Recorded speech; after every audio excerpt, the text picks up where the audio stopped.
शहरातील साक्री रोड भागात असणाऱ्या एसआरपी कॅम्प परिसरातील शिक्षक कॉलनीतल्या नागरिकांना समाजवादी पार्टीचे नेते इर्शाद जहागीरदार यांनी बोरवेल व पाण्याच्या टाकीची सोय करून दिली आहे। इर्शाद जहागीरदार यांच्या या पाणीदार कार्यामुळे शिक्षक कॉलनीतील नागरिकांचा दुष्काळ काहीसा कमी होणार आहे। पाण्याची सोय करून दिल्याने परिसरातील नागरिकांनी इर्शाद जहागीरदार यांच्या कार्याचं कौतुक करत जंगी असा सत्कार केला आहे।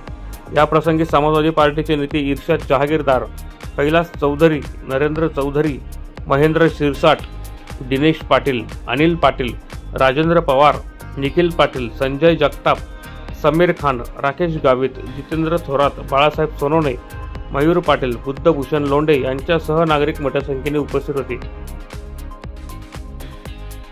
प्रतिनिधी सुनील निकम, माझा महाराष्ट्र न्यूज, धुळे।